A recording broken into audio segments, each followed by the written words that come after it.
to Scottsdale, Phoenix. On Saturday, September 27th at 7 p.m., the Phoenix Rising battles Oakland Roots SC, and the entire night is themed for heroes big and small. Come dressed as your favorite superhero and snag a free firefighter helmet at the gates while supplies last. Tickets start at just $15. Secure your spot now at phxrisingfc.com. One night, all heroes be there. Hey, it's Austin Clark, owner of Moxie Pest Control. You know, most pest control companies use the same products we do. That's not the difference. But what is the difference is how we treat people. At Moxie, kindness counts, and it shows in every visit, every conversation, and every one of the 6,500 plus five-star Google reviews our customers have written. Our field experts aren't just trained to handle pests. They're trained to treat your home, your family, your pets, and your time with the kind of respect you deserve. And our services come with a pest-free guarantee. Our methods and service just work better because our people are better. So if you want a pest control company you can trust in and around your home, give us a call. We offer same-day services in most cases, and we'll even give you 50% off your first service when you call. Call 888-MOXIE-10. That's 888-MOXIE-10. Moxie Pest Control, the highest and most reviewed pest control company in Arizona. There are a million reasons to smile, a million reasons to laugh. And now the Arizona Lottery is giving you a million reasons to play. Because when you play Strike It Rich, all cash or any scratchers worth $10 or more, you can enter the $1 million Mega Market giveaway for a chance to win an all-expense paid Las Vegas vacation and up to $1 million. Learn more at ArizonaLottery.com. Arizona Lottery. Love the play. Right now, lease a brand new 2025 Kia Niro EV for just $99 a month for 24 months with $19.99 due at signing. That's right, a brand new Kia for under $100 a month, only until September 30th. The name, remember? Mark Kia. Mark Kia. Zero security deposit. Payment plus tax, title, license, and $998 doc fee. Global Credit Union, how can I help you? It's one of those voice prompts. Representative! Good morning. How can I help? Wait, is this a real person? It's 2 a.m. We're here to help members 24 hours a day, 7 days a week, 365 days a year. Impossible. At Global, possible. Learn more at globalcu.org. Global Credit Union, your world of financial possibilities. AM 1060 KDUS Tempe, Phoenix, and KSLX HD2 Scottsdale, Phoenix.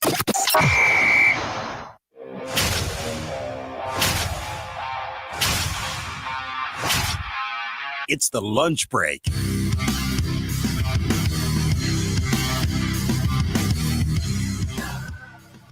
Well, they are at least going to make it interesting with 5 games to go on the calendar. Welcome in. A Wednesday edition of the lunch break right here on KDUS AM 1060. And stream the program over on the KDUS AM 1060 app. You can watch the show over on the KDUS AM 1060 YouTube channel. Chris Schubert with you for the next 2 hours on the program. Producer Evan is behind the glass, ready to take your phone calls. 480-864-1060. The baseball season is winding down. It is Suns Media Day today. And I don't know if I need to listen to Media Day. The alignment. I can just play that, right? I think we're good just by using that drop. We're aligned with the Phoenix Suns. The alignment. Was listening to a little bit of that before we got on the air here today. Perhaps we'll dive into that as the show unfolds. Probably we'll get to it more on tomorrow's program. We got a lot to unpack here today, and we start with the baseball team last night because despite going down early, they gave us another memorable moment. Time for our top story of the day. It's the Daily Special. A walk-off win for the Arizona Diamondbacks in Game 1 of this 3-game set with the Los Angeles Dodgers. One that they absolutely had to have. They got it in exciting, chaotic, suspenseful fashion. They got some help in Cincinnati from the Pittsburgh Pirates. Yes, the Mets did win, but as we start play today, the Diamondbacks now just 1 game back of the final playoff spot and tied with the Cincinnati Reds at 80 and 77. It feels like every day the math changes on this. It feels like every day we need to kind of update you on where things stand because very quickly things can change. Remember, yesterday, the start of play, Reds firmly in control. Even though tied record-wise with the Mets, they had the tiebreaker. So they had that third and final spot. The Mets didn't control their own destiny. The Diamondbacks had to hop 2 teams. Now the deck has been shuffled. We've dealt the cards out. Now it's the Mets back in control, and it is the Reds and Diamondbacks tied for the first spot on the outside looking in. And I expect it to be incredibly chaotic here over the next 5 days, the last 5 games of the regular season. And I expect tomorrow to look different than it did today, Friday to look different than it looked the day before. It is going to come down to the wire once again. And last night, the Diamondbacks did it in the Diamondbacks way. In sports, and we mentioned Suns Media Day, something that they emphasized all throughout the offseason. In sports, we talk about identities. We talk about a team having an identity. The Suns spent their entire offseason reshaping their roster in search of that identity. The Cardinals may be looking for an offensive identity. Since the trade deadline, it's been very clear what the identity of the Arizona Diamondbacks has been because it's the identity that they had in 2023. It's the identity that they had in 2024. This just identity of inviting chaos, creating it themselves, thriving in the moments of chaos, the answer backs, right? They got that name for a reason because it was their identity. You, as a fan, watch this team and no lead for the opposition was safe. No deficit was too much for the Diamondbacks to overcome, hence them getting the title, the answer backs. That wasn't just some fun little thing that started on social media. It became their identity because it was what they were doing every single night. They've gotten back to that here since the trade deadline. Chaos. It's where they thrive. They did it again yesterday. How about Torey Lovullo with the chess match there in the 7th inning? Pinch hits Jordan Lawler. Dodgers go to the bullpen. Torey goes, all right, I'll one-up you. Adrian Del Castillo, you're in there. Boom, he hits a big home run there in the 7th. The 9th inning, pure Diamondbacks baseball. I want to read to you in order what happened there in the 9th inning. A hit by pitch, a walk, a sac bunt, a sac fly, then the Perdomo walk-off. Is that not what I just described? Is that not Diamondbacks baseball to a T? We get on base any way we can. We'll move guys over. We're going to play small ball, cause chaos on the base paths. Then Perdomo with the big hit there to walk it off. And this Diamondbacks team, 5 games to go, not going down without a fight. Still an uphill battle. Math is still incredibly against them. But they are still hanging around. And they did it the way that you know that they have been able to do it in the past. That's just what they do as a baseball team. What you saw last night from this team rallying from that 4-0 deficit is exactly what they did in 24. Exactly what they did in 23. It's the identity of the way the manager likes to play, the way some of their key players play. Corbin Carroll plays that way. Ketel Marte plays that way. Geraldo Perdomo plays that way. Before he got hurt, Lourdes Gurriel played that way. It was just the identity of this team, and it got lost. It got lost because of poor performances from the starting pitching. It got lost because of bullpen injuries and underperformance. It got lost because they couldn't do it every single day. Even if it's your identity, you can't play that way every single night. And with the injuries and the underperformance of the starting pitching, it felt like they needed to. The bullpen's been so much better since the trade deadline, and so they've been able to get back to what they do best. And what they do best is they make you uncomfortable no matter how big of a lead. Reminder, I said it yesterday, bears repeating, that game mattered to the Dodgers last night. That game's important to the Dodgers just as much as it is the Diamondbacks. The Dodgers are in, but they've got to hold on to a division spot so that they're not put in the wild card soup, the blender that is the wild card, and maybe not being at home for a playoff series. Being on the road, that game mattered to them. Shohei Ohtani started that game. Why? They are setting up for Ohtani to start game 1 in the postseason for them. They needed that game. You stole it from them. You didn't just beat a team that's just happy to be there, got out to an early lead, and they were just lackadaisical. The Dodgers needed that game, and you took it from them. And you put yourself in position, 5 games to go. Yes, the Mets won. It wasn't a perfect night results-wise across the board. And trust me, as somebody who's on the other side of the Diamondbacks here, as somebody who grew up as a Mets fan, is a Mets fan, watching this every single night from both angles, the Diamondbacks angle and the Mets angle, it's just chaos all over the place. Worst case scenario for you is the Reds. Right. I to be honest with you, I would like my team to get in. If it's not going to be my team, I'd like it to be the Diamondbacks. I would not like it to be the Cincinnati Reds. But the Diamondbacks have put themselves in a position, 5 games to go. They are still just 1 game out. Now, they need all the help in the world. They need Paul Skeens today to match up with Hunter Green. I mean, talk about a pitching matchup. Oh, my gosh. That one's just going to be – that's one of those ones where I'm going to get home from work today, and you're just going to immediately flip that on, right, as I'm doing stuff around the house.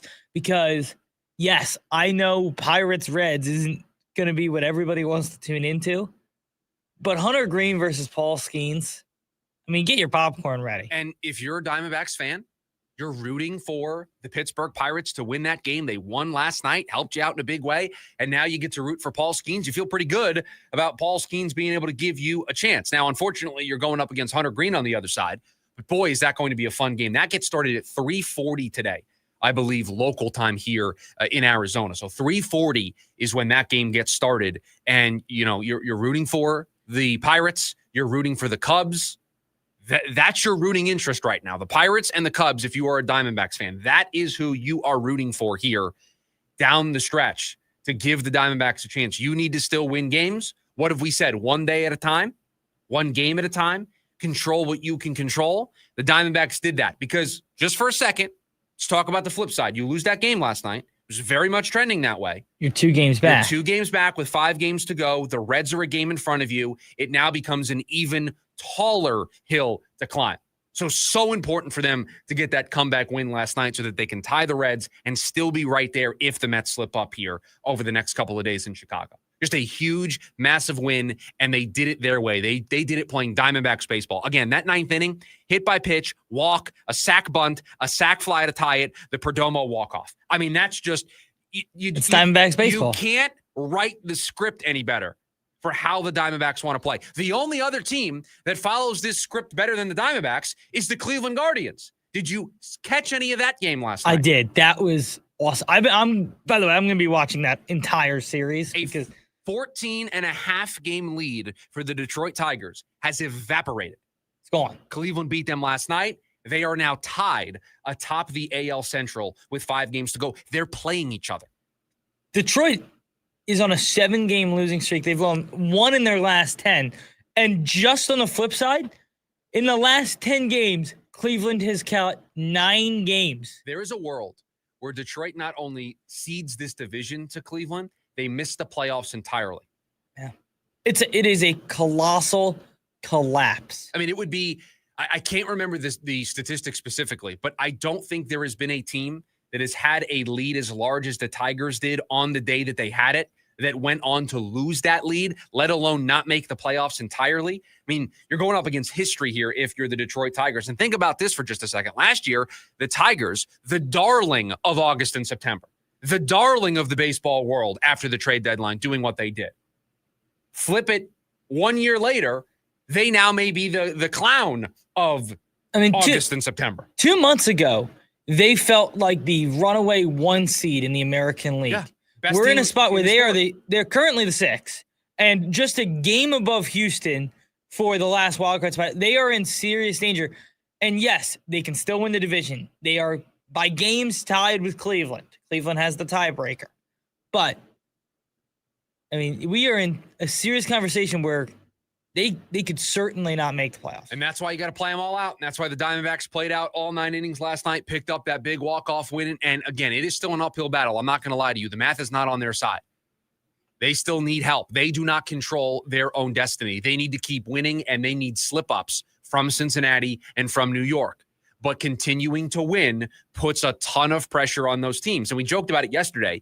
But by beating the Dodgers, you're in some ways making that Padres series, which is next up for you, more important for San Diego. And so they're playing for something. So we said they have the toughest stretch of the three teams. It was always going to be difficult for them. So far, of these 6 games, you took 2 out of 3 from Philly. You're 3-1 in the first 4 games of this 9-game stretch. You can't really ask for anything better than what you're seeing from this team. And I said it yesterday.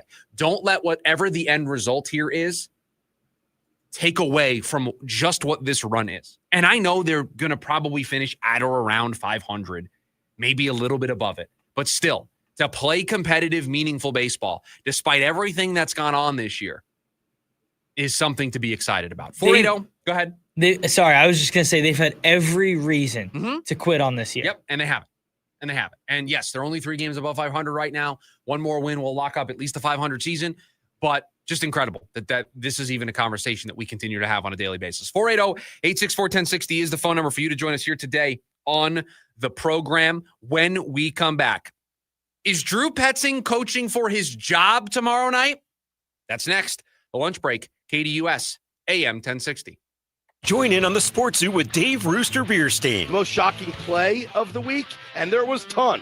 From the blocked kicks and the punt returns, but still the reality that Patrick Mahomes made the best defensive play of the weekend on a backwards pass he threw, that he then went and stole the ball from a defender. The Chiefs might have lost that game. Who knows how the momentum changes if Patrick Mahomes doesn't get that ball back and the Giants get that on the 5-yard line and score a touchdown. Live weekdays from 5 to 6 p.m. here on KDUS AM 1060 and on the KDUS 1060 app.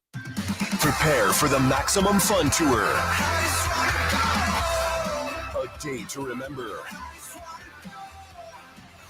Yellow Card. Talking Stick Resort Amphitheater, Saturday, October 25th. Special guests, The Wonder Years and Dinosaur Pile-Up. Tickets from $30. On sale now at livenation.com. A day to remember. Yellow Card, part of the American First Credit Union Concert Series. A noisy garage door is a cry for help that often requires only simple maintenance. However, if left untreated, could lead to costly repairs. Hi, I'm Tommy Mello from A1 Garage Door Service. Don't wait until a simple garage door repair becomes a major problem. If your garage door is noisy, if bugs are getting in, or if it struggles to open, your garage door is in need of repair. From simple repairs to upgrades, it's A1 from day one. We fix garage doors fast and with quality parts designed to last a lifetime. Our springs, rollers, and openers are tested by running them up and down, open and closed, all day, 24/7, so you can feel confident with every A1 garage door repair. Replacing the bottom rubber on your garage door can have a huge impact on the number of bugs you see in your garage and in your home. Keep those creepy crawlers outside by calling A1 Garage Door Service today and receive the best service, best parts, and best warranty in the industry. A1Garage.com, A1 from day one. Call today and take advantage of our $29.95 tune-up special. Fall savings have arrived at Mark Mazda in Scottsdale. Right now, you can receive $10,000 off the top of MSRP when you lease a brand new 2025 Mazda CX-70 or CX-90 plug-in hybrid. The name to remember, Mark Mazda. Mark Mazda. On approved credit plus $998. Scottsdale's so nice, we're doing it twice. October 15 through 18 at Westworld. The Fall Auction, presented by Gila River Resorts and Casinos. Hundreds of collector cars and the all-new indoor Barrett-Jackson Fan Zone. Food, drinks, and live entertainment. Get tickets now at barrett-jackson.com. Jim Rome here with your Rome Report. Given that the Baltimore Ravens have the best roster in the NFL, they certainly are not playing like it, especially last night when Detroit went into their house and knocked them out. I can't remember the last time the Ravens were punked that badly. I kept waiting for the ref to pull the Lions off of them or for the white towel to come flying in from the Ravens' corner because clearly they were no longer capable of defending themselves. Not when the Lions were gashing them for 224 yards on the ground and sacking the most elusive quarterback in league history 7 times. An absolutely savage performance from the Lions. And come to find out, losing both their coordinators did not hurt them at all. As for Baltimore, at some point, if they don't get over the hump, ultimately it is going to cost the previously untouchable John Harbaugh, because there is no doubt who the better coach and who the better team were last night, Dan Campbell and the Lions. Oh, and Derrick Henry, 2 hands on the rock, big dude. High and tight. I'm Jim Rome. Football season is back on Prize Picks. You and I make decisions every day, but on Prize Picks, being right can get you paid. So don't miss any of the action this season with Prize Picks, where it's good to be right. Download the Prize Picks app today. Use my code ROAM and get $50 in bonus credit instantly in lineups when you play $5. That's code ROAM on Prize Picks to get $50 bonus credit instantly in lineups when you play $5. Win or lose, you'll get $50 bonus credit in lineups just for playing. It's guaranteed. Prize Picks. It's good to be right. You do have to be present in certain states. Visit prizepicks.com for restrictions and details. You could think you found your dream home online. The kitchen island looks perfect for your inner chef. The backyard, a paradise for your green thumb. And that extra room, hello walk-in closet. But here's the twist. The lot next door just got rezoned for years of construction. And this sound, yeah, you're going to be hearing a lot of that. Don't let your dream home turn into a nightmare. Work with the expertise and ethical training of a Realtor, here to guide and help protect you from the surprises you didn't see coming. Realtors are members of the National Association of Realtors, right by... Ready to tackle each morning with the best sports information coming at you? I'm going to take a logical approach. Get that weekday mornings on KDUS AM 1060 from 6 to 9 a.m. with the Dan Patrick Show. Dan Patrick, the Danettes, sports icons, sports legends, celebrities, poll questions. The Dan Patrick Show has it all. It's a crapshoot. Be sure to lock your dials to AM 1060 or 100.7 HD2 from 6 to 9 a.m. Mornings just got better. This story is about us.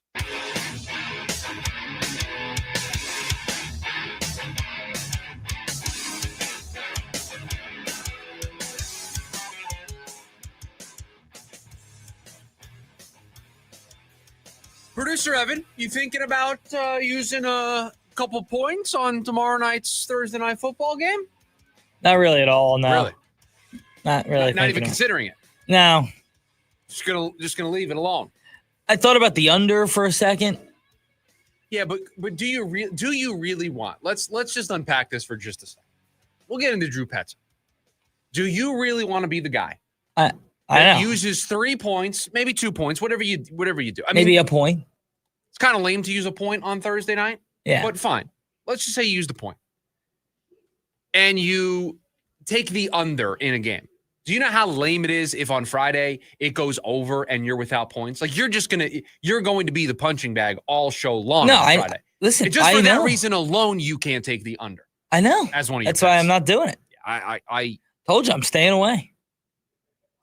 technically have until the end of tomorrow's show to make a decision on whether or not you want to dip the toe in Unless the the water. lines dramatically move, I think I'm staying away. We'll have an update on where things stand injury-wise for the Arizona Cardinals at the top of hour number 2 of the program. The Cardinals are going to be a banged-up group going into that game on a short week at home against Seattle tomorrow night. In the meantime, is Drew Petzing coaching for his job tomorrow night? I know many of you are at your wits' end with Drew Petzing as the offensive coordinator of the Arizona Cardinals. I know many of you think he is the sole reason for the offensive woes of this team, and that you think him being removed from his post would solve all of the issues with the offense. And after they only scored 15 points, technically only 13 as an offense, overall the state of this offense 3 games in, overall the state of the offense under Drew Petzing, you're wondering if it is another bad performance on Thursday,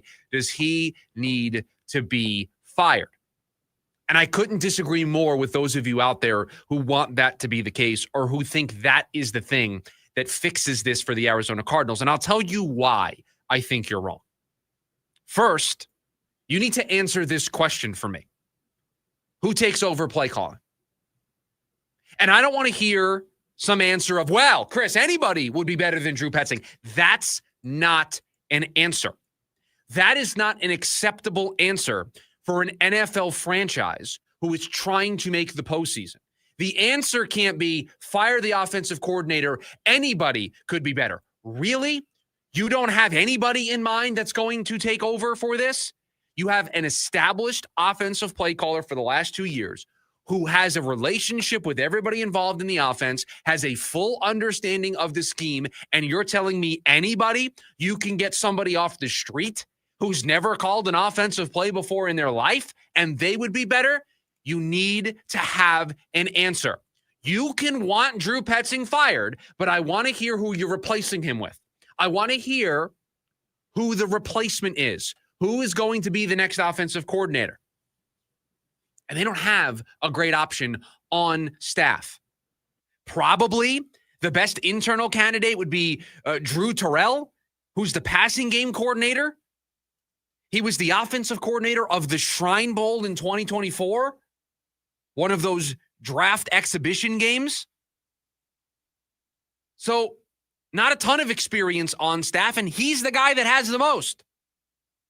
And the Cardinals are going to need experience to get them through this type of change. So are you getting somebody off the couch to call plays for you? Are you getting an offensive coordinator that's currently unemployed? Are you getting an offensive coordinator that's working as a senior assistant someplace else? You're going to give them the opportunity to call plays? How long does that take to gel? Because you fire Drew Petzing and go in a different direction with offensive coordinator, you're basically saying, we got to get this thing turned around quickly. We got a season that needs saving. You're telling me you can get somebody, you can make a phone call, get somebody who's sitting at home right now, bring them in, and it's not going to take a little bit for it to gel? It's not going to take a little bit for that coordinator to understand the scheme, the personnel, the quarterback? That doesn't just instantly happen. You don't turn around and all of a sudden go from Drew Petzing to somebody, and I don't even know who it would be, but just you got John Gruden to be the offensive coordinator of the Arizona Cardinals. He's bored doing his stuff over at Barstool. He wants to be the offensive coordinator for the Cardinals and work with Kyler Murray. You don't think it's going to take John Gruden or anybody that's going to be an offensive coordinator for this team some time to get to know Kyler, to know what he likes, to know what he doesn't like? If you are firing Drew Petzing, you're telling me time is of the essence. You're telling me you have to get control of the season before it goes off the rails. You're then going to bring in an offensive coordinator who's going to need at least a month. At least a month to get on the same page. And you're doing it in season, not with a full off season, not with OTAs, not with training camp, not with preseason, with none of it. Week to week, making changes. The definition of on the fly is what the Cardinals would be doing at the offensive coordinator position.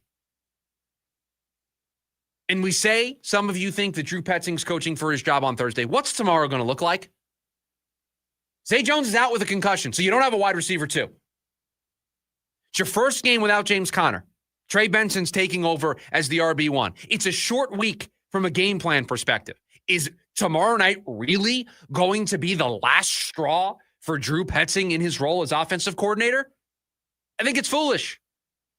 It doesn't make sense. Tomorrow night, short week, no Zay Jones, no James Conner, needing to get Trey Benson involved, is not a fair evaluation point of Drew Petzing. Now, that's just one reason, the who you're going to hire reason for not getting rid of Drew Petzing. But how about this reason? And this one is more selfish.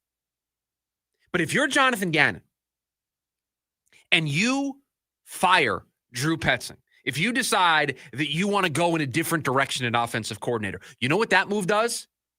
Firmly puts Jonathan Gannon in the center of all of this. What if things continue to fail? What if the offense continues to struggle? What if the team misses the mark expectation-wise? What if they fall short of winning the division? What if they fall short of making the postseason? You made the change at offensive coordinator and it didn't work. Who's to blame now? Who needs to be held accountable now? It's a selfish reason I'm bringing up, but if I'm Jonathan Gannon, I don't get rid of the play caller, because if this does go south, that's kind of my built-in excuse at the end of the season. That's where the accountability can happen. Mainly, I don't want to do this because it's going to create too much chaos, and not the Diamondbacks kind of chaos. Too much chaos to try to save a season in the middle of it. You can say whatever you want about Drew Petzing. You can think he's the worst offensive coordinator in the sport. You'd be wrong. You'd be wrong. There's a lot of guys in the game right now that are doing a lot worse offensively. But how are you going to replace him? There's too many variables with making this move after week 4. There are too many ways for it to continue to go off the rails if you make this move after week 4. So to me, Drew Petzing is not coaching for his job tomorrow night. Drew Petzing is not coaching for his job the rest of this season. It would be a fundamental mistake. Now, let's say we get to week 14, 15, the season's already done. You want to make a move then to just kind of make a statement? Fine.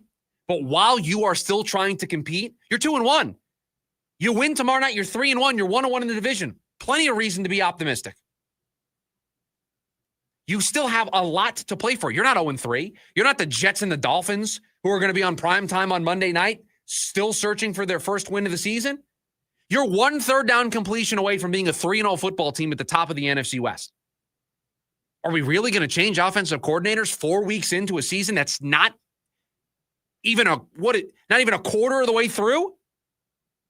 To me, it's short-sighted, it's foolish, it would be counterproductive, and it just doesn't make sense because I have not seen anybody, radio hosts, podcast hosts, column writers, beat reporters, I haven't seen a single person offer me up a name to replace Drew Petzing that actually makes the team better, because you can't. It's not how it works. There isn't somebody sitting on the couch that can walk into this situation and be better than Drew Petzing right away. It doesn't work that way. You need to be a little more patient with this. Be frustrated. Be critical. But I'm going to go back to what I said on Monday's show. If Zay Jones catches that pass, we're not having this conversation right now. If Marv catches that touchdown pass, both of them, the one in the end zone and the one where he's probably still running, we're not having this conversation. We may be critical. We may be pointing out ways that they can get better, but we're not talking about him potentially coaching for his job on Thursday. And I've seen some people call for it. I've seen some people say, if this doesn't improve on Thursday, they need to make a change. They're not advocating for the change on a short week, but they would advocate it if this offense continues to struggle. And I'm sorry, I just can't get there. It is one of those things, though, that you have to kind of sit back in your chair and ask, if they don't make a change, how long can it go like this? In all seriousness, even they could get to the bye, in all seriousness, and be relevant, be 4-3. At what point can you not sustain playing like this? And you have to make a change. And does it look worse if the entire world is saying, look what is happening in Arizona. They can't run offense. I don't know how they're winning football games, because let's sit down and talk about the first 2 games. After you lose in week 3, you're like, oh, well, in week 1 and 2, and they were 2 plays from losing to Carolina and New Orleans. Here's the Cardinals schedule the next couple of weeks. Seahawks tomorrow night, Titans the following week, the Colts the week after that, Packers the week after that, then they go into their bye. In all seriousness, how many games do they win? If you're going to make a change, it's going to happen at the bye week, because you just have more time to prepare. And I think that there's a serious, looking at that schedule, there's a serious chance they could have 1 win. They will beat Tennessee, but they could lose to Seattle. Sure. They could lose to Indianapolis. Sure. I know the Packers had a tough week, but we saw how they looked in week 1 and 2. I still think the Packers are the better football team. No, there's a legitimate chance that they're 4-3 going into the bye. No doubt about it. No doubt about it. But if they beat the Seahawks tomorrow, they're 3-1. They beat the Titans the following week, they're 4-1. I mean, if they get to 4-3, are you really going to make a change? No. You're not. It's you need hard. The bottom to completely fall out. And then if the bottom completely falls out, what do you have as a team anyway? If you were going to do this, let's be honest, everybody. If you were going to do this, you should have done it in the offseason. Certainly. So now that you're here, you kind of have to see it. But guess what? We knew they should have done it in the offseason. Well, I'm not sure I would have signed off on making the change. I'm just saying, if you were going to do it, it makes way more sense to do it when you have a full offseason to get a new offensive coordinator in here. Now, in the middle of the season, you see what you and I are doing. We're trying to pick the perfect spot. There is no perfect spot. There is no perfect spot to either promote somebody who, let's face it, was an offensive coordinator at the Shrine Bowl. That's not major play calling experience. Is that really going to be better? Is Drew Terrell really going to be a better play caller? No. But I guess my only point is, if it gets to the point of, well, how can he be worse? That's when you make the change. And we're not there yet. That's what I'm saying. I don't think we're there yet. But if you get to a point where, let's say you beat Tennessee and lose all of these in the next stretch, and it's the offense, and it's solely on the offense, and then you get to a point where how can it be worse? That's when I make the change. And if you do get to that point, it doesn't matter what week it is. You have to make a change. I don't think we're there yet. I don't think we get there after tomorrow night's game. 4 weeks into the season is way too early to be making that type of declarative statement. And I know he's been here for a couple of years. If they don't score a single point tomorrow night, then we might get to that point. If they get shut out at home tomorrow and the offense looks putrid, Friday's going to be an interesting show. Because even though I'm saying not to do it, the noise is going to be loud. I'm going to be holding off phone calls left and right on Friday. It's going to be loud. Loud. I almost don't feel like I'm exaggerating this at all. Tomorrow night feels like a massive game for the Cardinals. We're going to get to this a little bit later on in hour number 2 of the program. It's a huge game for Kyler Murray. It's a huge game for the Cardinals. It's a big one. Huge. And we'll explain why it's huge, especially for Kyler in hour number 2 of the program. And it has everything to do with the fact that it is an NFC West divisional game. We'll give you the numbers on that in hour number 2 of the program. Until somebody can give me a blueprint, a rubric of what we're going to do here after Drew Petzing that I can actually it's tangible, it's believable, I can wrap my head around it, then you're just firing to fire. You're not firing to get better. You're just firing to feel better. You're not getting better as a football team. You're going to feel better as a fan. Oh, I got rid of Drew Petzing. That offense stinks. Well, be careful what you wish for, because I don't know if it's going to get better. I don't know who's out there. 480-864-1060 is the phone number for you to join us here today on the program. When we come back, he was the hero last night, and he is becoming a superstar in front of our eyes. We'll talk about him next. It's the lunch break, KDUS, AM 1060. James Out West, your desert destination for sports here in the Valley. You've seen Shador. We've all seen him. He's, kind of everybody gravitates toward him. He's got aura. There we go. Thank you, as the young kids say. He's just there doing his job. He shows up early. He stays late. He's not posting it on social media to post it on social media to say, look at me. What you see is when he shows up to a neighborhood in which just got burned down, the apartment complex, and he sets up food trucks. I can't wait to see what happens for him, and I think that they have a good foundation for the future. It's James Out West, every other Monday night from 6 to 7 p.m., right here on KDUS AM 1060 and on the KDUS 1060 app. Nitro Circus is back with the all-new Off the Rails Tour. World-class daredevils and FMX, BMX, skate, scooter, and more. Jaw-dropping stunts, high-flying tricks, and never-been-done showdowns. Friday, December 5th, Desert Diamond Arena. Visit Ticketmaster.com. Hi, I'm Dustin, your friend and jeweler at Shane Company. I know finding a dream engagement ring can be overwhelming, but don't worry, we got you. As director of diamond sourcing, it's my job to make sure every single diamond at Shane Company is truly the best of the best.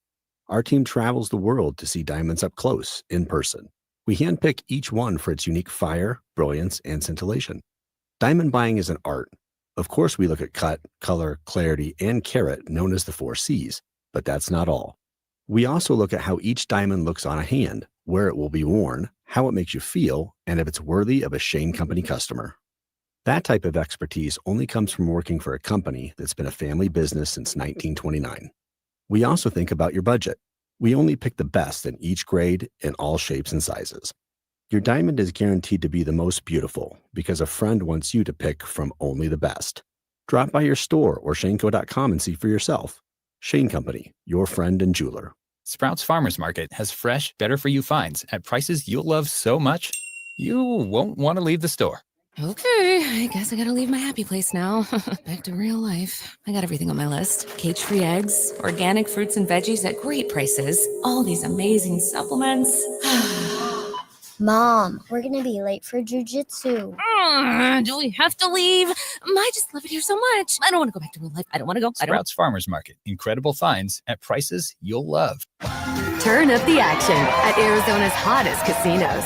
The Diamond Rewards Card from Desert Diamond Casino is the only club where you can earn exclusive benefits like free play, dining, and so much more. Just one card unlocks all 5 dazzling locations, including the brand new Desert Diamond White Tanks. One club, 5 destinations. The Diamond Rewards Club at Desert Diamond Casino. An enterprise of the Donna Austin Nation. Bet with your head, not over it. Call 1-800-NEXT-STEP. Superstar Car Wash, the car wash with superpowers. Sign up for a free car wash today. That's right, totally free for a limited time. Because we love what makes you shine. See website for details. Mornings just got better because for a limited time, McDonald's has your favorites for less. Start your day with the $5 meal featuring the Sausage McMuffin with egg, made with freshly cracked eggs, savory hot sausage, and melty cheese, plus crispy golden hash browns and a smooth 100% Arabica small coffee, all for just $5. But hurry, this deal won't last forever. Prices and participation may vary. Cannot be combined with any other offer or combo meal. On your ride home from work, join in on the Sports Zoo with Dave Rooster Beerstein. If we owned our own football team called the Angry Roosters and we kept signing people to contracts and they weren't honoring their contracts and kept demanding raises, at what point do we throw our hands up and just say no to everybody? We signed you to a contract. Play out your contract, and that's it. You earn a better contract on your next one, we'll pay you for that. Live weekdays from 5 to 6 p.m. here on KDUS AM 1060 and on the KDUS 1060 app.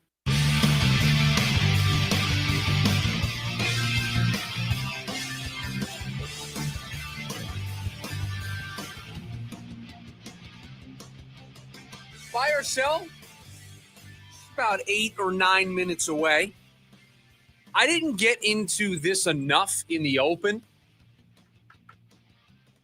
Geraldo Perdomo is a superstar, man. The walk-off hit last night, another feather in the cap of what has just been a breakout season for Jerry. His 2025 season's hitting 291, a 391 on base percentage, an 852 OPS. I'll do it for everybody at home. I'm a huge nerd. 19 home runs, 98 RBI, 6.9 WAR, a 138 WRC plus. I'm a huge nerd. According to WAR, that 6.9 is the second most valuable player in the National League. The player in front of him, Shohei Ohtani, who's getting his value both pitching and hitting. He's a top 10 hitter according to WRC plus. I'm going to say he's been the best player on the team this season. He's been the Diamondbacks MVP. He's going to get NL MVP votes. He certainly should. If he doesn't, be outraged. He's the leader of the team. Reminder to everybody, remember how Geraldo Perdomo handled the situation surrounding Ketel Marte? Remember him crashing Torey Lovello's post-game press conference to knock off all the nonsense and saying, we're just here to play baseball, going to bat for his manager, for his teammate? That's being a leader. I think it is fair to say Geraldo Perdomo has entered superstar status with the year that he is having. Who are some of the other superstars here in town? Devin Booker, superstar status?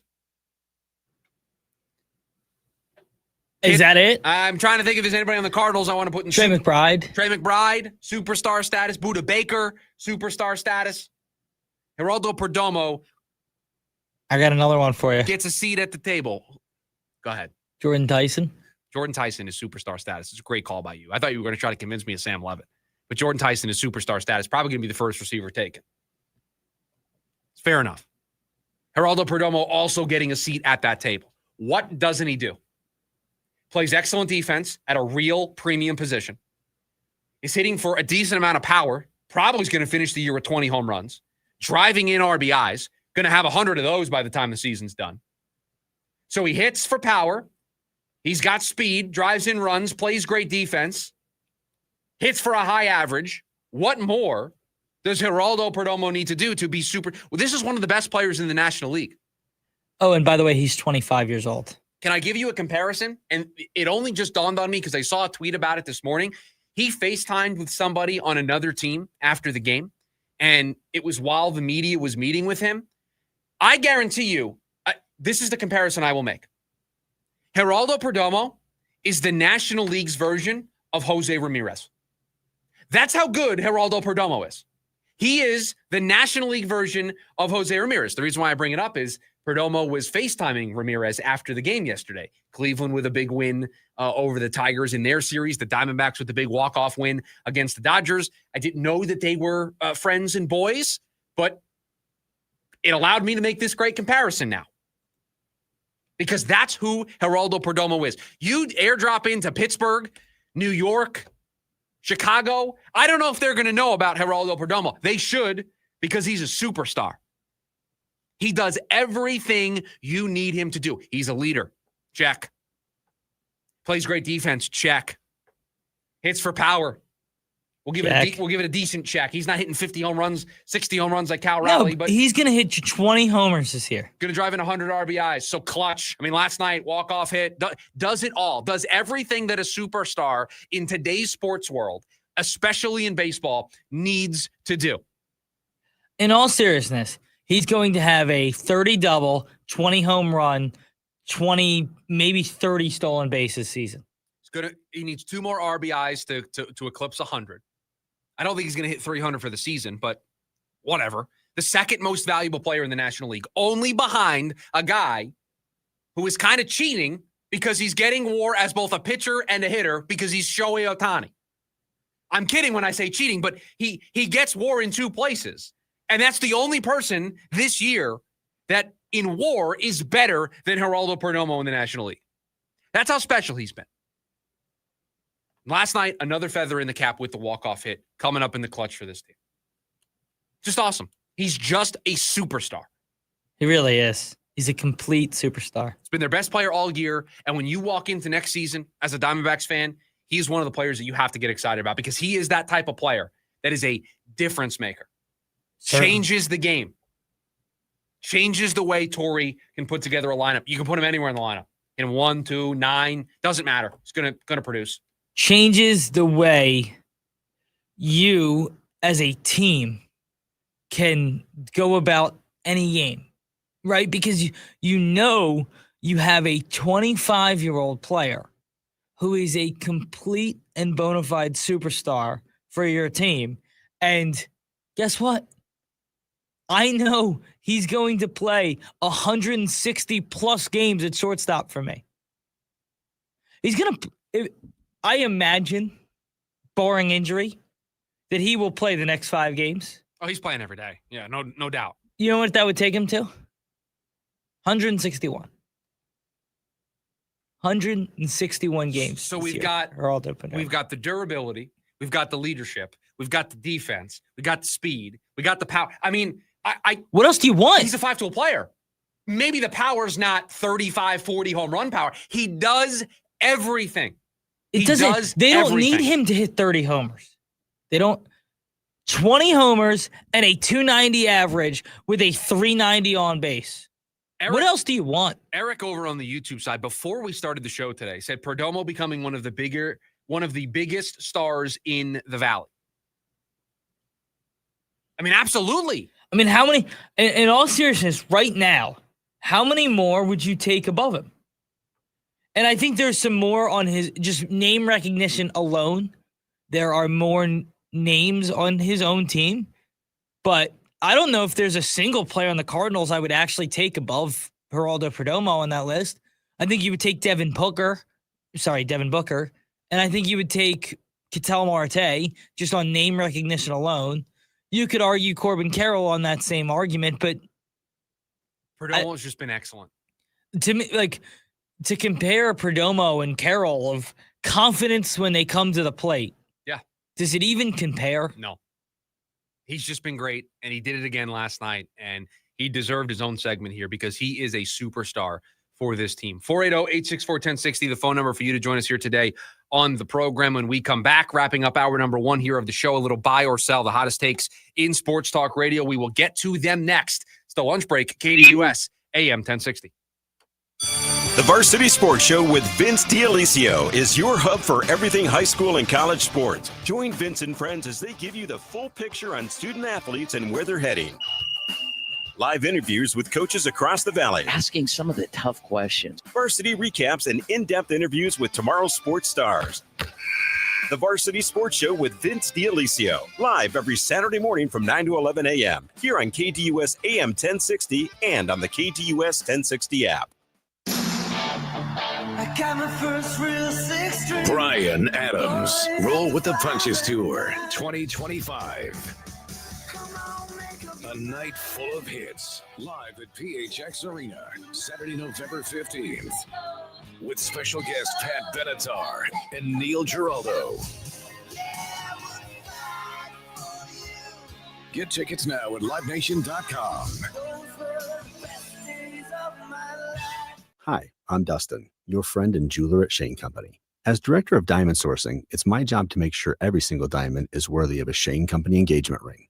Our team travels the world to see diamonds in person and handpick each one. That type of dedication only comes from working for a company that's been a family business since 1929. No matter your budget, your diamond is guaranteed to be the most beautiful because a friend wants you to pick from only the best. Drop by your store or shaneco.com and see for yourself. Shane Company, your friend and jeweler. I'm Bree. Hi, I'm Sean. And we are the Berquist family. We are repeat Fulton customers, and we've lived in a Fulton community for 6 years. We had been looking for a home, and so we walked into the Fulton community, and we were just absolutely blown away. When we walked into the model home, we noticed the high ceilings, the beautiful kitchen, the flooring, and the floor plan. We knew it was a place where we were going to raise our family. And on top of that, we have a swimming pool and a good location here. When you say the word community, you have to be able to see it and feel it. And so when you have your neighbors, you feel that community because you become friends, and it even feels like family, like a family community. And that is something that is priceless and can last a lifetime. We absolutely would recommend a Fulton home to our friends and family. Fulton Homes. You're proud to own, we're proud to build. It's the Dan Patrick Show. Ben DiNucci, NFL quarterback. I'm still going to introduce you as NFL quarterback. Being on the practice squad, what's the difference in how you're treated, lifestyle? Honestly, nothing's different. I mean, there's 53 guys on the active roster and there's 16 on the practice squad. And the reality of the NFL is that guys are going to get hurt. There's a reason that these teams put a lot of effort into the practice squad, just like they do the active roster. It's really all the same. You're still traveling with the team. The pay cut's a little bit less, but at the end of the day, it's still great. Live Monday through Friday, 6 to 9 a.m. right here on KTUS AM 1060 and the KTUS 1060 app.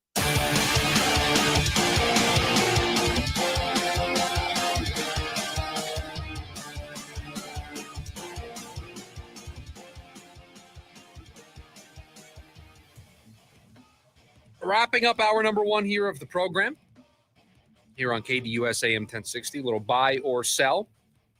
The hottest takes in sports talk radio. Producer Evan has them for us. Take it away, tour guide. All right. We're all over the place today. You mean in terms of the show or for buy or sell specifically? For buy or sell specifically. Okay. Matt Ishbia's press conference today has made you slightly more confident in the Suns season. Sell. I mean, he was fine. He said all the things that you expect Matt Ishbia to say. He got asked a couple of times about the lawsuits surrounding the organization, the story that came out earlier this week that they are asking employees to sign an updated handbook that precludes them from filing lawsuits. He answered all of that in the way that you would expect Matt Ishbia to answer those. I don't feel any different. I want to see the team play basketball. I also, for us watching, I mean, they cut away from Brian Gregory. Yeah, we were a little upset. We didn't get to see all Brian Gregory's Brian Gregory was giving his opening remarks, and then the media day cut away to Tom Leander, Tom Chambers, and EJ talking about what they heard from Matt Ishbia. I was very upset. There is a point total that you would like Drew Petzing and the offense to hit to feel more comfortable with him as the OC. I think that's a dangerous game. I'll sell this one as well. I think it's a dangerous game to put a point total on what this offense needs to be.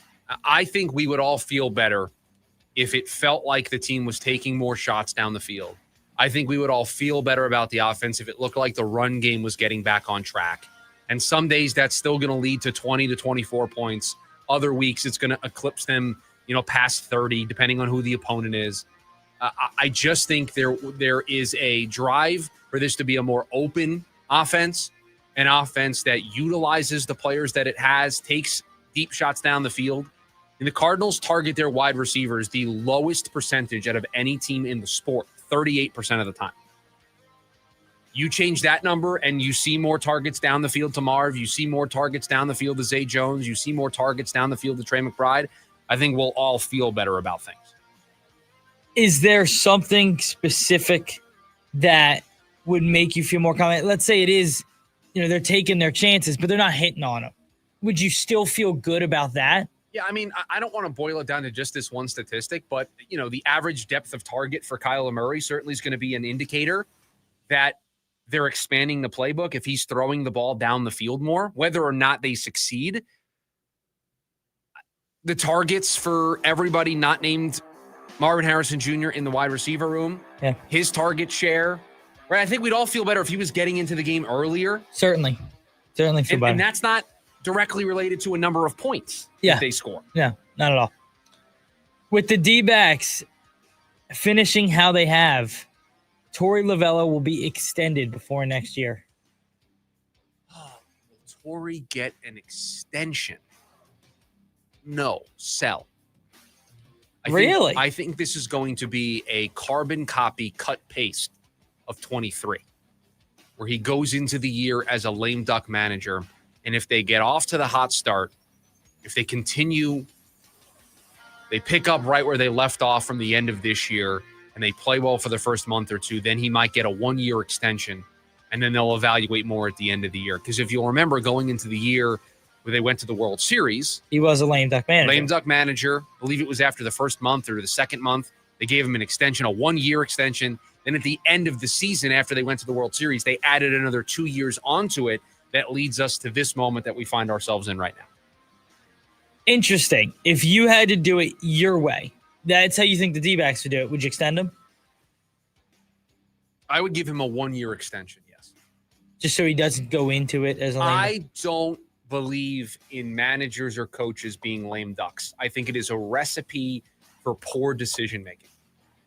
Interesting, just because I wonder if they see it differently because of how it went down in 23. Sure, they have the case study to prove that it worked doing it that way. Yeah. The Tigers will end up missing the playoffs. I'm going to buy this. Other than Tariq Skubal, they're not getting the pitching that they need. And Skubal pitched yesterday. So and they lost. That does set him up to pitch one more time here. Probably on Sunday. Last game of the season, he could go again. But other than that, they're struggling. The Guardians just continue to win right now. There's sort of a mental gymnastics to this where you just start thinking about it too much. Momentum's not on your side. I'm going to sell this, yes. Last one of the day. Greg Dortch has a better chance to step up as the number 2 receiver than Michael Wilson with Zay Jones out. Say that one more time. Greg Dortch has a better chance to step up as the number 2 receiver than Michael Wilson.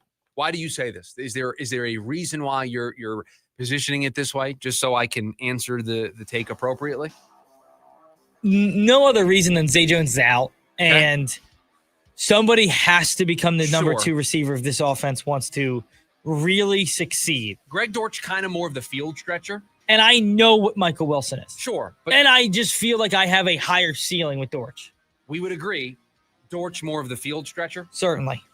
I have not seen this team throw the ball down the field enough to think that Greg Dortch is going to be able to make an impact compared to Michael Wilson. Listen, I can't argue with that. That's why I asked why you were phrasing it that way, because I agree that from an explosive playability, Greg Dortch is probably better than Zay Jones. How loud does the noise need to get before they start taking their field stretching opportunities?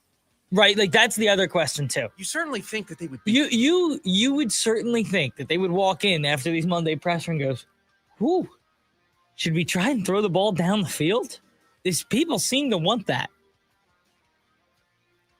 They just, I think it's not who they want to be as a team. I understand that. I think that's at what point do you understand that who you want to be as a team doesn't work? It's a flawed philosophy. I know, but they're one Zay Jones catch away and a win tomorrow night from being 4-0. So how far off are they really? Bryce Young, Spencer Rattler, Mac Jones. I hear you. 3 plays from being 0-3. I hear you. They're also 1 play away from being 3-0. I'm not saying that as an endorsement of what they're doing. I'm just telling you that's what they would say to you. That's what they would say to you. And I would laugh in their face. I would laugh in their face. You're acting like this is the 0-3 Texans right now, or the 0-3 Dolphins, or the 0-3 Jets. And it's just not that. It's just not that. Hour number 1 of the program in the books. Hour number 2 right around the corner. When we come back, the latest on the Cardinals injury front and how it looks like they are going to be very shorthanded tomorrow night. That's next, the lunch break, KDUS AM 1060.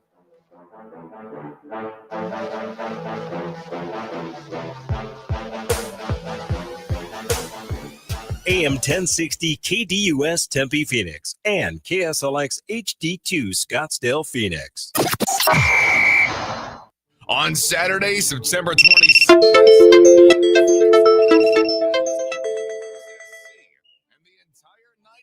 Themed for heroes big and small.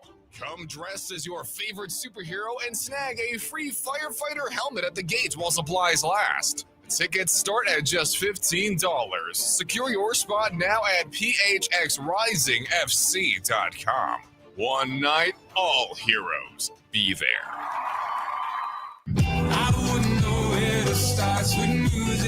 Hosier presents the Unreal Unearthed Tour 2025, live in Phoenix.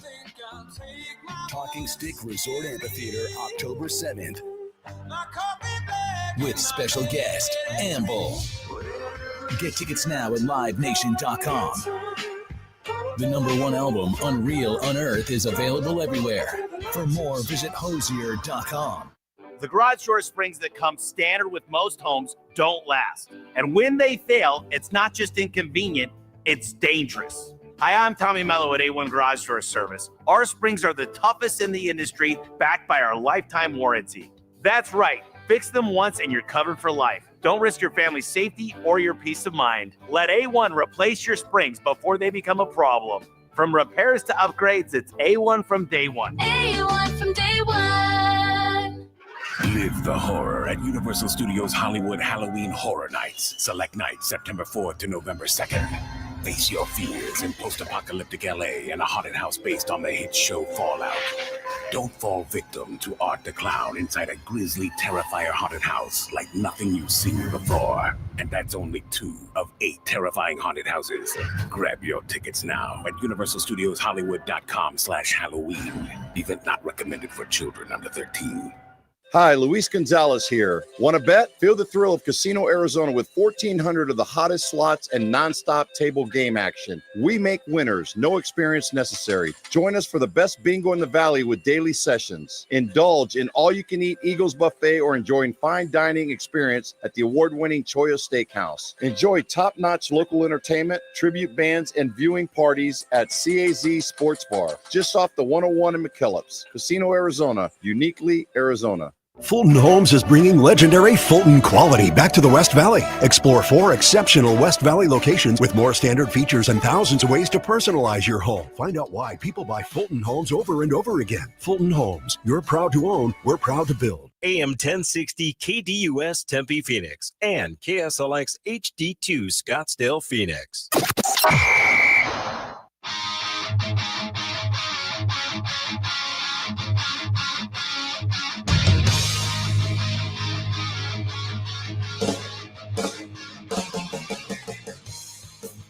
Hour number 2, the lunch break. Chris Schubert with you. Thanks for hanging out with us. KDUS AM 1060 getting you ready. Thursday night football right around the corner. Cardinals Seahawks. And this Cardinals team going to be very shorthanded. At least that's the way it looks. Sitting here today, a little more than 24 hours out of that game. Jonathan Gannon met with the media earlier today, shared Zay Jones out with a concussion, so he will not be playing in that game tomorrow night. Paris Johnson, Will Johnson, unsure whether or not those guys will go. Gannon said that they'll have to see how things operate today. Kelvin Beachum did not participate the last 2 days of practice, but remember, Monday was just an estimate because they did not practice because of the Thursday night game. Evan Brown and Will Hernandez both listed as limited over the last 2 days. So you potentially could be down your left tackle and your backup left tackle. We know you're already down your wide receiver 2 for the game tomorrow. You're possibly down your guards. Evan Brown, one of your starting guards. Will Hernandez, somebody that I think should probably be back in the starting lineup at right guard, but he's your backup guard, your swing guard, can probably play both sides of the line. He might not be able to go. Missing a lot of key pieces on a short week. And oh, by the way, did I mention that this is going to be the first game without James Conner? That injury is not on the injury report because he's been placed on injured reserve.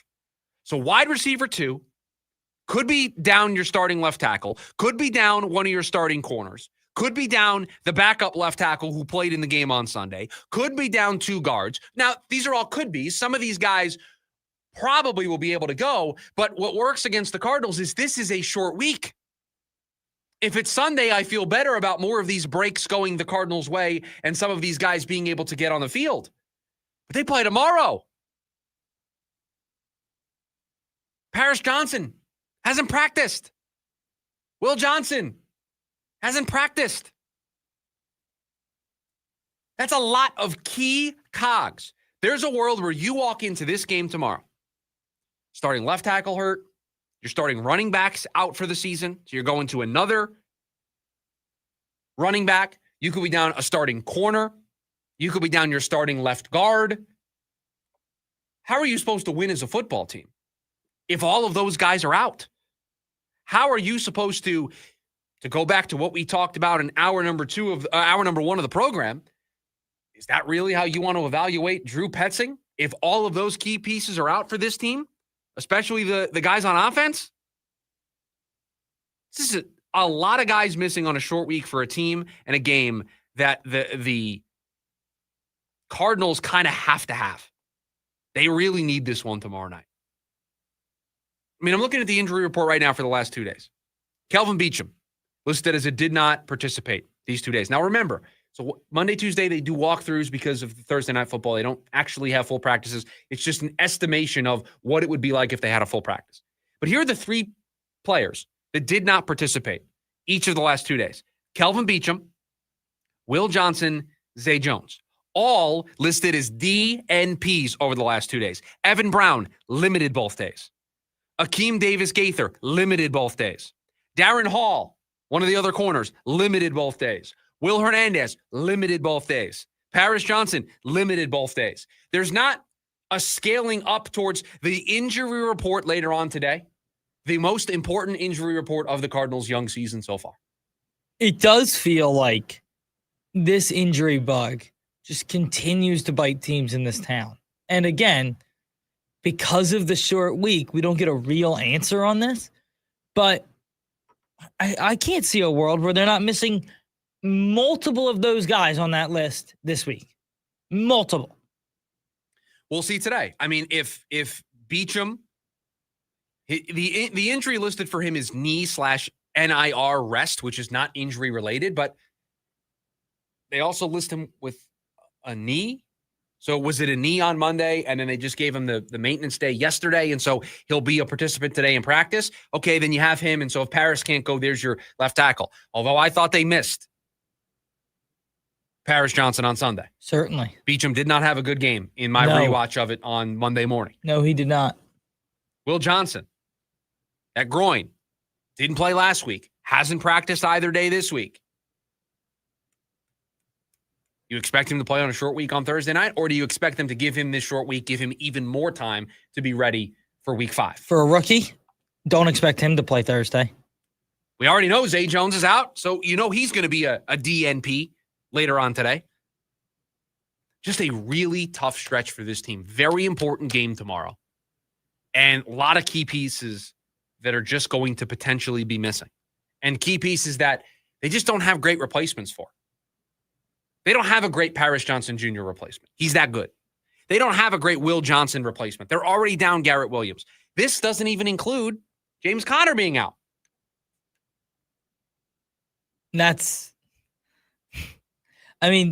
Already we're at a point where you've handicapped the offense. We're 3 weeks in, and nobody likes a Thursday night football early in the season. Nobody likes it. Nobody likes Thursday night football other than the watcher of the football. But it's just a tough blow in a really important division game. We're going to talk about this again this hour, but this just feels like a massively important game for the Cardinals. And it's one of those things where you wanted to come in at full strength, and already you're down James Conner, you're down Zay Jones. We've talked all year long about how they don't have a receiver 2. Well, their actual receiver number 2 is not playing. Right. Their running back in what is supposed to be the focal point of this offense is not playing. The offensive line, who knows who's going to play? It's a revolving door at this point. And we're asking for them to beat the Seahawks at home on a short week when they were healthy, the offense looked stagnant. So now they're not healthy. What is the offense going to look like this week? 4 offensive linemen currently on the injury report. 4. 5. They start 5. 2 of them are starters. 2 of them are backups. But 4 offensive linemen on the injury report here going into Wednesday. Normally comes out late in the day. Usually comes out around like 3 or 4 o'clock. I don't normally get like amped up or I await an injury report, but short week, really important game. A lot of big players on the injury report already.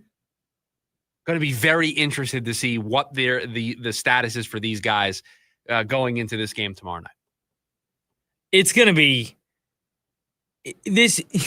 You're right. Like, not only am I fired up to see what this injury report is and who's on and who's out, this is like one of the most telling injury reports you will ever get.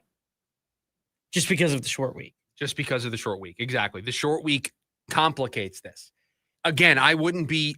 And again, Monday and Tuesday are estimations because they don't actually practice. They're more walkthroughs. But the fact that you got players that, if they were practicing, would not have participated, not a great sign going into Wednesday when you only have one day to turn it around and try to get these guys playing. If you had all week, some of these limiteds probably turn into starters. But you played on Sunday. You got to turn around and play on Thursday. You traveled back Sunday night. It's just a lot. It's a lot. It is a lot for this team, and it is a lot of key players that are going down right now at a really critical time. Because, and I feel like the show has taken on a tone of this team is not really 2-1. Feels like we're talking about a team that's 0-3 right now. They won their first 2 games of the season. They almost won the game on Sunday. Could very easily be 3-0. But I think talking about this the way that we're talking about it is showing just how on a knife's edge this Cardinals season actually is right now. Yeah. Yeah, it feels like any given moment it could fall either way. John would like to make the Seattle Seahawks his 3-point play. Now, we have a rule on this. The show has a rule that the team listener, can't pick Thursday night as part of the pick'em contest. We also had somebody over on TikTok say, so the Hawks money line got it with the way that we were just talking. And I get how that's the feel that comes off when we describe all of this. And like, this is a Cardinals team that has been kind of playing shorthanded a lot this year. They've been down some pieces. Yeah. And now they're down even more pieces. And I just don't know if they're good enough, coaching wise, good enough talent wise, to overcome that against the Seattle team that's playing really good. Doesn't feel like it. As hard as it is for me to admit, because I was out on Seattle. I was out. They've been great. Been really, really good. They're one play away from being 3-0. Yeah. Yeah, their guard got pushed back into the quarterback. That's it. It's the only difference. Those 2 teams meet up tomorrow night in a very important game in the NFC West. 2 teams that, correct me if I'm wrong, both 0-1 in the division. Yeah, I believe so. So looking for their first division win of the year, both teams? I believe so. Seattle lost to San Francisco. They just beat New Orleans. Who did they beat in week 2? Pittsburgh. It was Pittsburgh because they got the gift-wrapped touchdown on the kickoff in week 2. Yes. So both teams still looking for their first divisional win of the season. Don't want to start 0-2 in the division. It's a tough climb, no matter how good you are, right? Like, even if you start 3-2, you start 0-2 in the division, it's a tough climb. Need to pretty much win out in the division to get back to where you want to be. So we will see later on today just how dire it is injury-wise for the Arizona Cardinals. 480-864-1060 is the way for you to join us here today on the program. You can also join us over on the KDUS AM 1060 YouTube live stream as well. Michael says will be a close game for sure. I do anticipate this being a close game. Thursday night's weird. It's sloppy. Offenses really aren't the storyline. It's defense. It's just who kind of can come up with more of the important plays late. Like, these games are mostly ugly, and so I do anticipate it to be. Now, in that regard, you kind of expect the Cardinals to have a chance. It's kind of the way they want to play. But we'll see later on today when we get the injury report out to see who's going to be available or not available for this team. When we come back, it's Wednesday, which means we got a top 5 list. Our top 5 list, Pro Football Hall of Fame related. We'll do it next. It's the lunch break, KDUS AM 1060. KDUS AM 1060 is your home for the Jim Rome Show. Something Mark Cuban said, but at this point, he's pretty much the last one claiming that Ballmer is innocent, aside from Ballmer and the Clippers. Cuban is not convincing anybody of anything. Neither are the Clippers, and neither is Adam Silver. They're all just making it worse. Just like when Ballmer made it worse when he ran to ESPN and put on his Mickey Mouse falsetto voice to claim, they caught me. 1 to 4 p.m. Monday through Friday here on KDUS AM 1060 and on the KDUS 1060 app. I'm John Morgan of Morgan & Morgan. Why should you hire America's largest injury law firm for your case? There's lots of reasons. Just like there's a reason millions of people called us last year in their time of need. When it comes to fighting for justice and compensation, millions of people across the country trust us to go to battle for them. We became the largest injury law firm in the world for a reason. There's only one Morgan & Morgan, forthepeople.com. Injured? Dial pound law or visit forthepeople.com for an office near you. It's time to head back to school and forward to your future with Carrington College. For over 55 years, we've helped train the next generation of healthcare professionals. Apply now to get hands-on training from teachers with real-world experience. In as few as 9 months, you could start making a difference in healthcare. Classes start soon in Phoenix, Glendale, Mesa, and Tucson. Visit carrington.edu to see what's next for you. Visit carrington.edu/SCI for information on program outcomes. Stevie Nicks. One special night, October 7th, PHX Arena.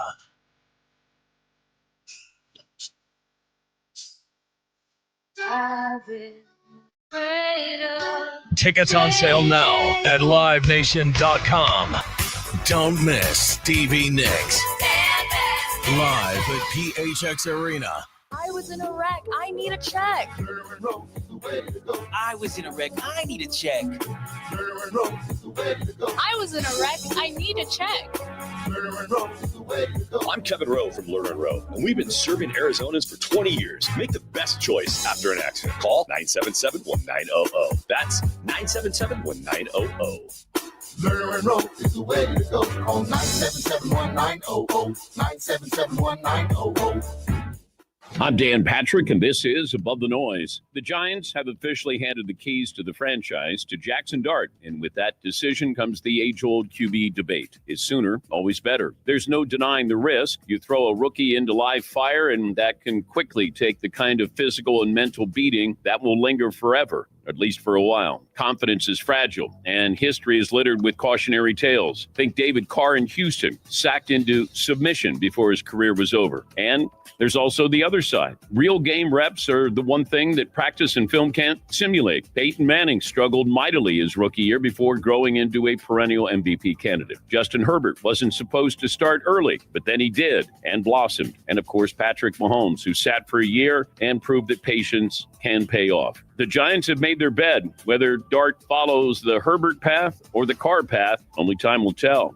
The clock starts now. I'm Dan Patrick, and this is Above the Noise.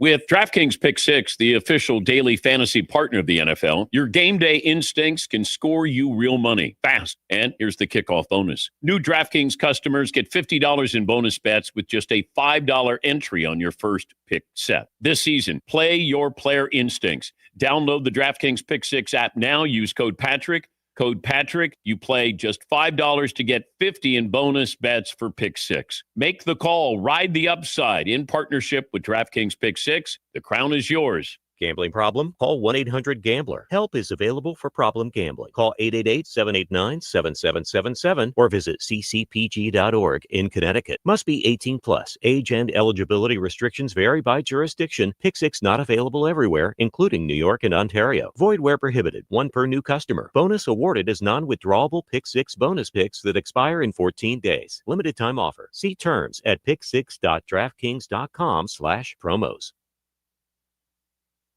Join in on the Sports Zoo with Dave Rooster Beerstein. Most shocking play of the week, and there was ton. From the blocked kicks and the punt returns, but still the reality that Patrick Mahomes made the best defensive play of the weekend on a backwards pass he threw, that he then went and stole the ball from a defender. The Chiefs might have lost that game. Who knows how the momentum changes if Patrick Mahomes was to get that ball back and the Giants get that on the 5-yard line and score a touchdown. Live weekdays from 5 to 6 p.m. here on KDUS AM 1060 and on the KDUS 1060 app.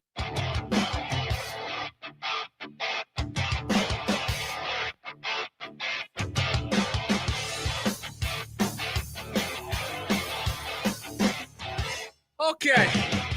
It's Wednesday, which means we got a top 5 list. This one's a tough one.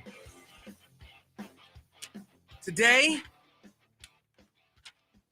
Drew Brees, Larry Fitzgerald picked in their first year of eligibility as 2 of the nominees among the modern era players for the 2026 Pro Football Hall of Fame class. A bunch of others in their first year of eligibility that were nominated. There's also the players that were in the final 15 last year who made it down to the final 7. They're also involved in this. There's also other returning finalists. So what we decided to do was, of the group of names that at least I see on this story that I'm looking at on ESPN.com, the players most deserving of getting in this year in the 2026 Pro Football Hall of Fame. This was really tough. I don't think it was that hard. Guaranteed you have a name in your top 5 that I don't have in my top 5. Guaranteed. You think so? Guaranteed. What position? I'm not going to give that up. Okay. Do you want to start? We can go back and forth. Yeah. We can ping pong this. Number 5 for me. I know there is a belief that you can't put people who play this position into the Pro Football Hall of Fame, but he is arguably one of the best to ever do it. Adam Vinatieri, number 5 for me on the list. Interesting. So I thought about putting him on the list, not on my list. Number 5 for me is what I believe one of the best players of my generation. Okay. Who just couldn't stay healthy at times. So I did not think you were going to put this guy on your list. He's on my list. But was the smartest defensive football player I have ever seen. Keep going. And it's Luke Kuechly. That's right. My number 4. And he was unbelievable. Changed the position. Changed how you play linebacker. Yep. Changed the position. Physical, smart, knew what play was coming. Injuries kind of derailed what could have been an even better career, but I still think a Hall of Fame career because I think he's one of the best at his position to ever play that spot. And when people talk about that team, the 15 Panthers, they go, the thing that gets forgotten in all the Cam Newton talk is how good that defense was. Kuechly and Thomas Davis, I mean, they got after it. And he was a massive, massive reason that they were even in that Super Bowl. Not even to mention, he kept them in that Super Bowl because we know Carolina could not move the ball a lick at all. So I have him at number 4. So you have to share your number 4 now. My number 4 is one of the more underrated running backs, if you ask me. I put him as an HM, man. I couldn't find a spot for him. And I have LaShawn McCoy. Oh, not the running back I thought you were talking about. I thought you were going to go with Frank Gore. That's my HM. Yeah. My HMs. LaShawn McCoy, to me, is one of the guys that will always get forgotten about, but is a really kind of a walk-in Hall of Famer in my mind as a guy who was awesome in Philadelphia, then gets traded because Chip Kelly tried to tear down everything that the Eagles had built at the time, and really gets forgotten about in Buffalo, but has a 1,200-yard season, has an 1,100-yard season, has 2 great years in Buffalo, all the memories in the snow. He's a 2-time first-team All-Pro, a 6-time Pro Bowler. He ends up winning the 2 Super Bowls late in his career. But on top of all of that, he is the all 2010s team second running back. My number 3, a Super Bowl champion, a first-team All-Pro, 2-time second-team All-Pro, 6-time Pro Bowler, led the league in receiving yards in 2007, is a Ring of Honor member for his team, currently coaching for the team that he played for. Reggie Wayne, number 3. Reggie Wayne I had as an HM. That's fair. I had as a HM. Listen, Reggie's the guy. He's the guy and defines an era of what was the most successful time in Colts history. I mean, looking at some of the individual numbers. 1,000-yard season in 04, 05, 06, 07, 08, 09, 2010. 7 straight years of 1,000 yards. Barely missed it in 2011 at 960. If he would have gotten 40 more yards that year, he had 1,300 in 2012. So he would have had 9 straight seasons. We talk about Mike Evans doing that. Yeah. Reggie Wayne almost did it for 9 straight years. Crazy to think, too, half of those are with Marv there, right? So you have that room with Marvin Harrison Sr. and him. Unbelievable. The offensive talent those Colts teams have. Reggie Wayne for me, number 3. Number 3 for me. He's got a lot of records. He has the 1 Super Bowl. And what I would define as one of the more disappointing coach and quarterback tandems of all time. Really? You're going to put him at number 3? But it's Drew Brees at number 3 for me. I have Drew Brees higher, but I'll talk about Drew when we get there. Number 2? You want me to go number 2? I can share my number 2. 11-time Pro Bowler. First team All-Pro in 2008. Led the league in receptions twice. Led the league in receiving touchdowns 2 times. Was part of the All-Decade team. Was part of the NFL's 100th anniversary team. What award do you want? The Art Rooney Award? He's got that. The Biletnikoff has that one too. The Walter Camp Award has that one as well. Big East Offensive Player of the Year, unanimous All-American, first team All-Big East. Larry Fitzgerald. You threw it back to Pitt. It is the Pro Football Hall of Fame, so you're looking at just his pro numbers. But he's got everything. 1,400 career receptions, 17,000 career receiving yards, 121 career receiving touchdowns. Walter Payton Man of the Year award, an 11-time Pro Bowler. Yeah, he didn't win a Super Bowl. Who cares? Who gives a rip? My number 2, the 2-time Super Bowl MVP, the 4-time Pro Bowler, the 2016 Walter Payton Man of the Year. I can't say enough about in the biggest moments, this guy came to play. And maybe I am picking a player based on moments. But when you talk about the history of the NFL, sure, you can't not talk about Eli Manning's Giants. And that's what this comes down to. Eli Manning put New York on his back twice and took them to 2 Super Bowl victories over 2 of the greatest teams the sport has ever seen. And it's just something that cannot be overlooked. It's not just 2 Super Bowl wins. It's a Super Bowl win over Tom Brady and the undefeated Patriots. And then it's a Super Bowl win when the whole world thought, oh, well, here comes Tom to get his revenge. He beat him again, twice, making 2 of the best plays I have ever seen on game-winning drives. It doesn't get talked about because of the Tyreek catch. The throw to Mario Manningham on the left sideline in the 2nd Super Bowl is one of the greatest throws I've ever seen. That's the throw he should be remembered for more, because the Tyreek catch is not all on Eli. He just puts it in a spot and Tyree makes an incredible play. The Manningham ball is a better thrown ball.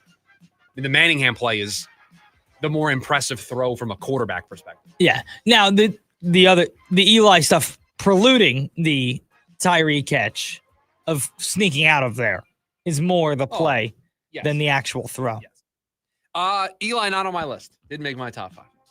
Number 1 for me. You mentioned he won a Super Bowl. Think you mentioned he was a Super Bowl MVP. I don't think you mentioned that he was a 2-time Offensive Player of the Year. I don't think you mentioned that he was the Comeback Player of the Year. I don't know if you mentioned if he was a first-time All-Pro, 4-time second-team All-Pro, 13-time Pro Bowler, led the league in passing yards 7 different times, led the league in passing touchdowns 4 different times, led the league in completion percentage 6 different times.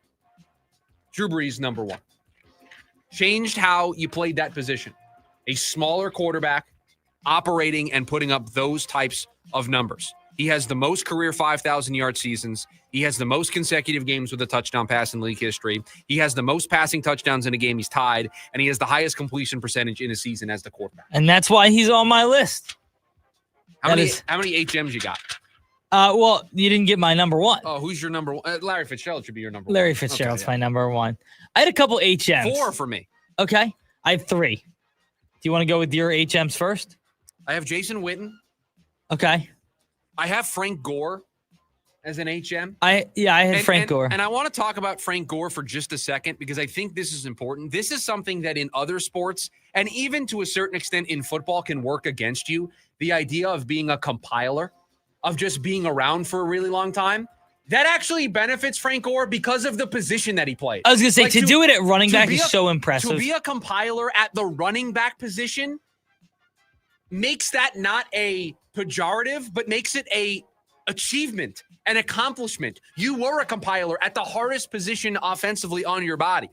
So Frank Gore deserves some love. I have Eli as an HM. Okay. I think he'll get in, just not these 5 guys I have in front of him. And I have T Suggs. Okay. So I have T Suggs. I have a name that you didn't come up with. So you're going to try to convince me that either Darren Woodson or Steve Smith Sr. should be on the list. I think it's Steve Smith Sr. I can't get there. You can't get there? Can't get there. You talked about being an undersized player who changed the position. Sure, but Steve Smith does that. Like that is undoubtedly, he's a 2-time first team All-Pro. He is a comeback player of the year. He has a All-Pro second team. I hear you, but just a second. These are the other receivers he's competing with. Reggie Wayne, who you and I both had on. Did you have on your list? I have him as an HM, but you talked about him, so I didn't. Torrey Holt. We already mentioned Larry Fitzgerald. That's who he's competing with. No. Did Torrey Holt lose to Steve Smith in a playoff game because of Steve Smith? That is not the way we break ties for the Pro Football I Hall think of Fame. that's how we break ties. That is absolutely not how we break ties. That's how we break ties.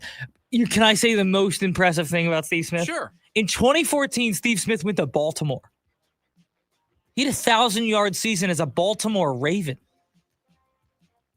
I'm not saying Steve Smith was a bad player. I just think that the other receivers that we are talking about are higher up on my list than Steve Smith Sr. I mean, to do it in Carolina is so impressive. Yes, granted. Again, I'm not trying to talk down Steve Smith Sr. You're trying to talk down Steve Smith Sr. I'm really not. He's just not as good as everybody else I've mentioned. He's certainly not as good as the 2 receivers I have on my list in Reggie Wayne and Larry Legend. Also, we didn't even say it for T Suggs, but forks up. Well, that's part of the reason why he's on the list. I mean, even though it doesn't actually get him in, I mean, there's a little bias there. So there you have it, the top 5 list here today, the top 5 players that we think are most deserving of getting into the 2026 Hall of Fame class now that we got the number whittled down a little bit here, and it'll continue to get whittled down until we find out who gets in. I believe during the Super Bowl week, we find out who gets in. 480-864-1060, the phone number for you to join us here today on the program.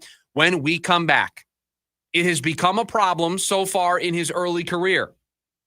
He'll have to try to fix it tomorrow night. We'll talk about it next. It's the lunch break, KDUS, AM 1060. Ready to tackle each morning with the best sports information coming at you? I'm going to take a logical approach. Get that weekday mornings on KDUS AM 1060 from 6 to 9 a.m. with the Dan Patrick Show. Dan Patrick, the Danettes, sports icons, sports legends, celebrities, poll questions. The Dan Patrick Show has it all. It's a crapshoot. Be sure to lock your dials to AM 1060 or 100.7 HD2 from 6 to 9 a.m. Mornings just got better. This story is about us.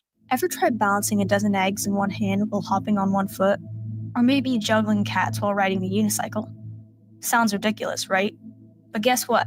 That's exactly what texting while driving is like. Your human brain only has the capacity to focus on one thing at a time. So when you're behind the wheel, give driving your undivided attention. Don't drive distracted.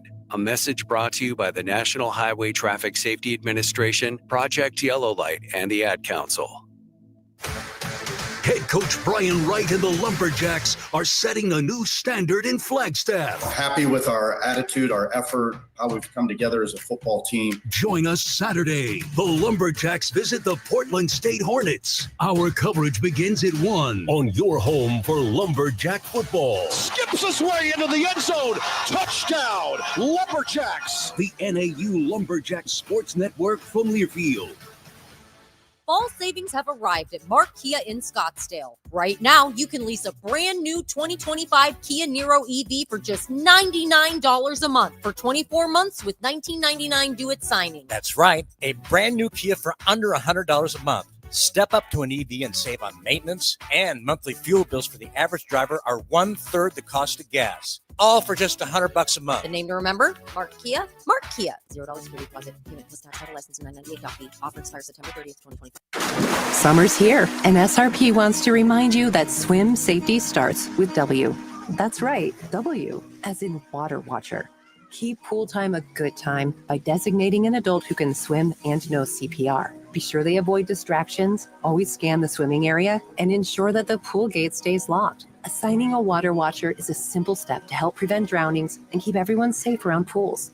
To get more water safety tips, visit srp.net/pool. Ooh, Del Taco? Yep, they got these new boxes that are loaded with my faves. Big boxes, come on, can I get a Del, yeah? Del, yeah. What was that? Oh, I bring these guys everywhere. Really enhances the experience. Del Taco's L Big Boxes now come with bigger burritos. Try the $5 Classico, $7 Mex Faves, and $9 Amerimex box. More food, more flavor, more value. Only at Del Taco. Del, yeah. Price of participation may vary. Sticks. The hits. Live at Celebrity Theater. Friday and Saturday, January 9th and 10th. With special guest Max Gomez. Tickets on sale now at celebritytheater.com. A trip through all their best. Don't miss Sticks Live. Produced by Danny Zalisco Presents. James Out West, your desert destination for sports here in the Valley. You've seen Shador. We've all seen him. He's, kind of everybody gravitates toward him. He's got aura. There we go. Thank you, as the young kids say. He's just there doing his job. He shows up early. He stays late. He's not posting it on social media to say, look at me. What you see is when he shows up to a neighborhood in which just got burned down, the apartment complex, and he sets up food trucks. I can't wait to see what happens for him, and I think that they have a good foundation for the future. It's James Out West, every other Monday night from 6 to 7 p.m., right here on KDUS AM 1060 and on the KDUS 1060 app.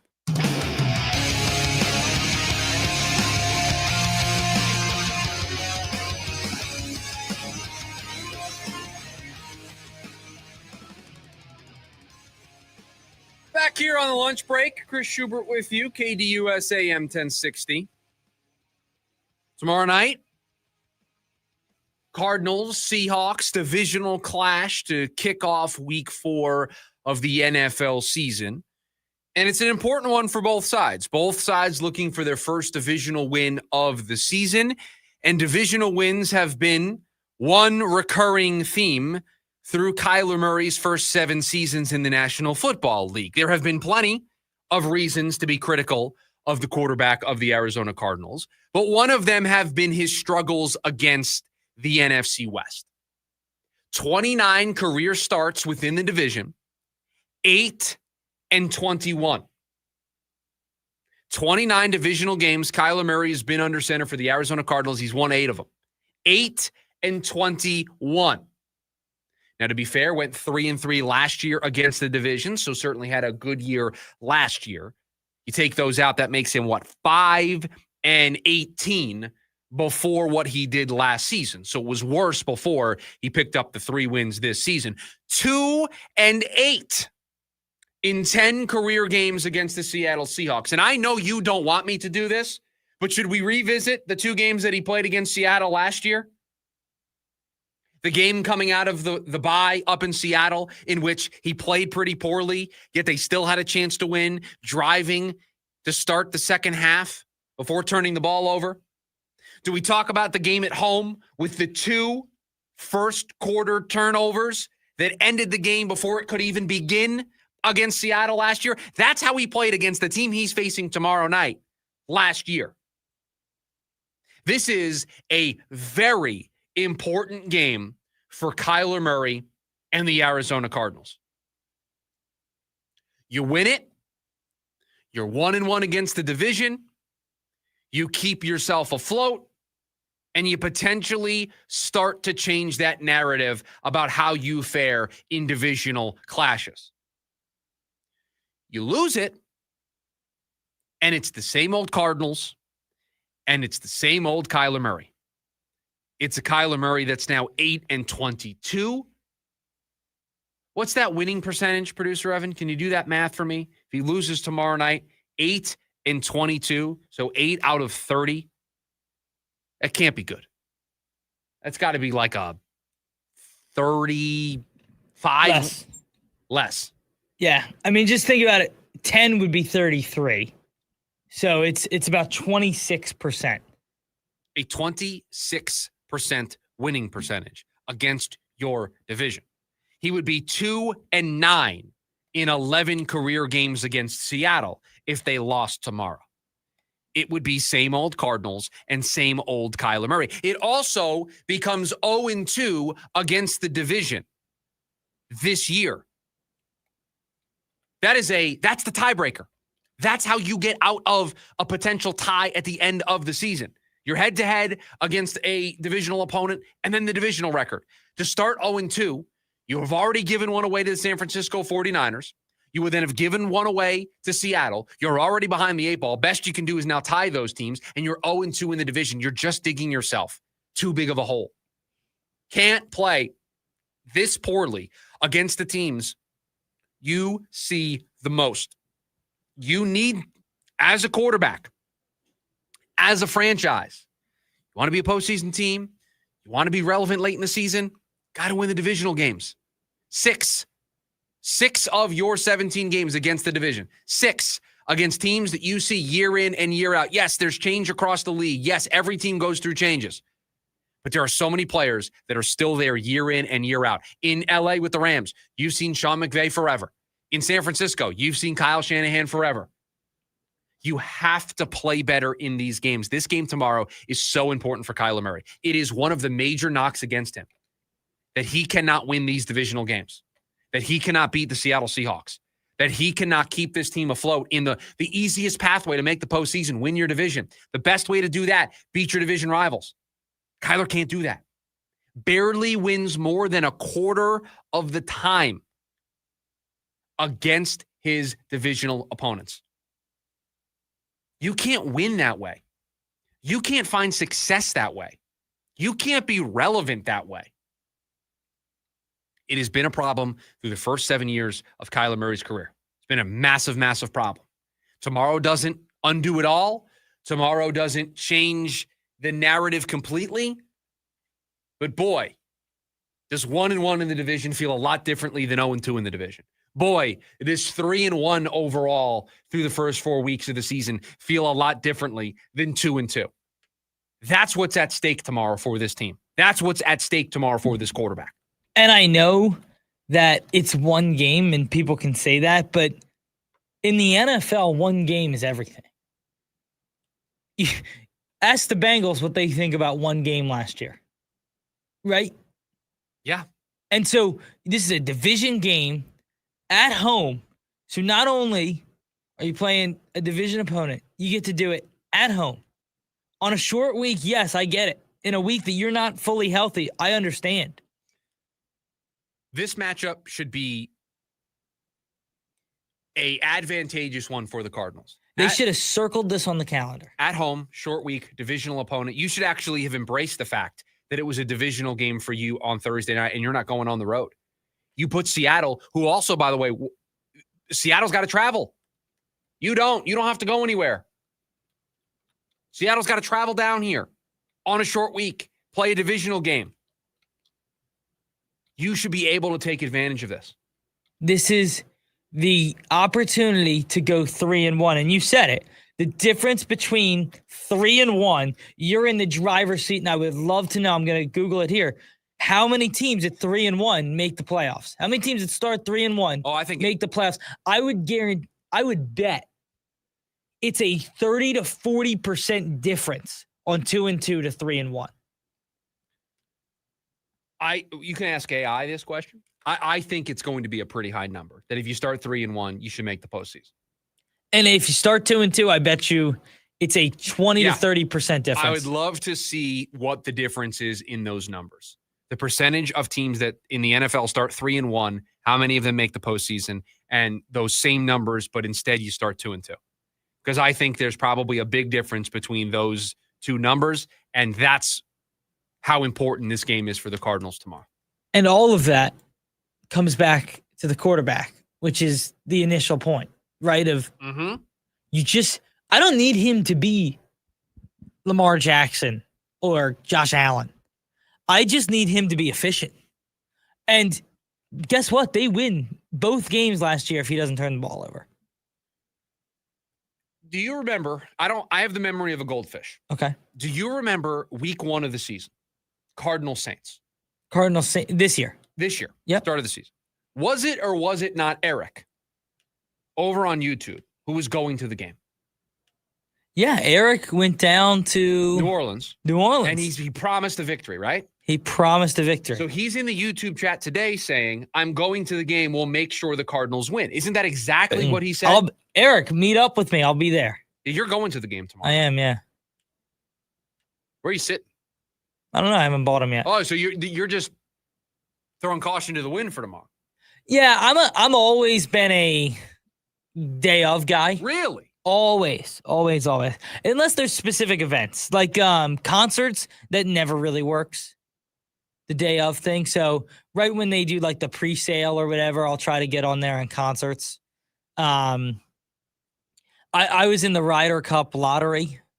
I have a Ryder Cup question to close out today's program. I will also tell you the Ryder Cup tickets apparently they're coming back down a little. So maybe waiting would have been the better move. It's in my neck of the woods. It is. Yeah, it's in your neck of the woods. About 25 minutes from where I grew up. Yeah, that's awesome. Yeah. 480-864-1060, the phone number for you to join us here today on the program. We've got the leftovers. I have a Ryder Cup question for producer Evan that I want to get to in today's edition of the leftovers. The rest of the leftovers on the other side. It's the lunch break, KDUS, AM 1060. On your ride home from work, join in on the Sports Zoo with Dave Rooster Beerstein. If we owned our own football team called the Angry Roosters and we kept signing people to contracts and they weren't honoring their contracts and kept demanding raises, at what point do we throw our hands up and just say no to everybody? We signed you to a contract. Play out your contract, and that's it. You earn a better contract on your next one, we'll pay you for that. Live weekdays from 5 to 6 p.m. here on KDUS AM 1060 and on the KDUS 1060 app. Have guns around your house that you no longer want or don't know what to do with? MMP Guns, a federally licensed firearms dealer, can help you legally dispose of them and put some cash in your pocket at the same time. September 26th through the 28th, MMP Guns will host a huge gun buying event. Their buyers will evaluate and give you top dollar for your unwanted guns legally, so there's no liability on you. Located at 1152 East Indian School Road inside Mo Money Pond. Friday, September 26th at 10 a.m. through Sunday, September 28th at 7 p.m. Go to legalgunbuyer.com for more info. If you could rewind 10 years, what would you do differently? Buy Apple stock at $20? Skip the Ghost Pepper Challenge? Maybe even rethink the skinny jeans. Nate here, owner of Blue Sky Pest Control. Some regrets are harmless, termite damage isn't. You can't go back in time, but you can keep termites from eating your future. Call 602 Blue Sky today for your free termite inspection. Hello, Blue Sky. Goodbye, pests. Hi, I'm Andrew the Homebuyer. Selling your house right now the traditional way isn't so easy. The average home is taking months to sell. Fortunately, I can help. I'll come to your home and give you a cash offer within minutes. Then we can close in under 5 days. And I'll make sure you get as much money for your house as possible. Call me, Andrew the Homebuyer, today, and let's get your home sold. Visit andrewthehomebuyer.com. That's andrewthehomebuyer.com. Fall savings have arrived at Mark Mazda in Scottsdale. Right now, receive 1.9% financing for up to 60 months on the brand new 2025 Mazda CX-50 or CX-50 Hybrid. Or receive $10,000 off the top of MSRP when you lease a brand new 2025 Mazda CX-70 or CX-90 plug-in hybrid. Think of how low your payment will be with those savings. Go to markmazdascottsdale.com. The name to remember, Mark Mazda on approved credit plus $998 fee. The Varsity Sports Show with Vince D'Alessio is your hub for everything high school and college sports. Join Vince and friends as they give you the full picture on student athletes and where they're heading. Live interviews with coaches across the valley. Asking some of the tough questions. Varsity recaps and in-depth interviews with tomorrow's sports stars. The Varsity Sports Show with Vince D'Alessio. Live every Saturday morning from 9 to 11 a.m. here on KDUS AM 1060 and on the KDUS 1060 app.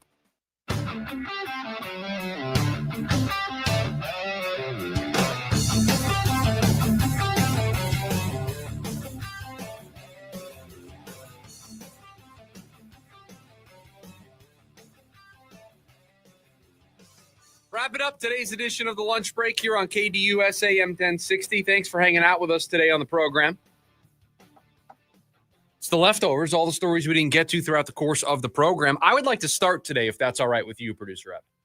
Yeah, I would love that. You said you had a Ryder Cup question. I really want to hear this. I do, because normally when you give out golf picks on the show, you give them out when they're on time, when they're not late.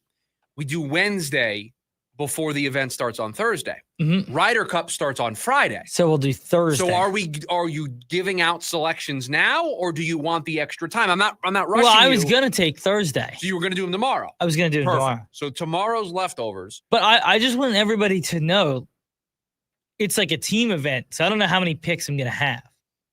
Right? It's not like I'm picking players. Well, more or less. You can pick matchups. You can pick matchups.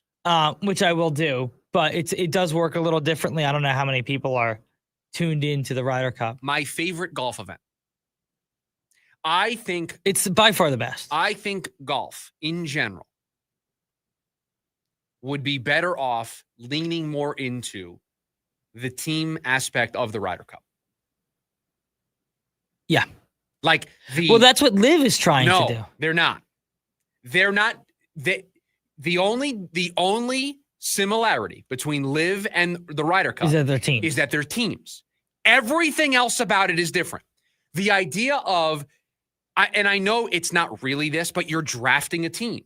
And then you're looking at that team and you're pairing matchups together. And there's press conferences where you're making announcements of the matchup in the first group. And you can actually kind of respond. And there can be this kind of, oh, you're putting these two guys together. All right, we're going to put these two guys together and match them up. Liv doesn't do that.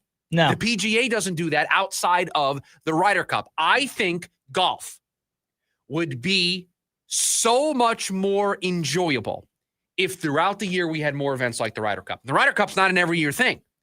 If we had more events like that scattered through the PGA schedule, the PGA Tour schedule, would do wonders for the sport, in my opinion. I think so too, honestly.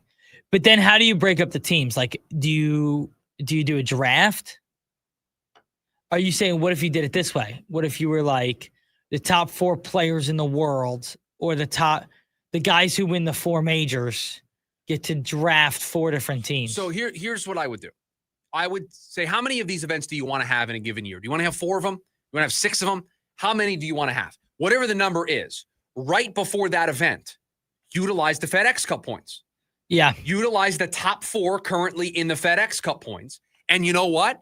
They have to use the FedEx Cup point standings. They have to draft players that are inside the top 150. And you know what? Perhaps you put something in there where they have to take somebody outside the top 150 as a part of their squad. And what if you're eligible to win points as part of this event? Now, if you want to make it a non-points event and just an exhibition, fine. But I think there's a way you can craft something to where there could be points on the line, and you can reward players who are taken that are maybe outside the point structure that get put onto these teams. I don't know.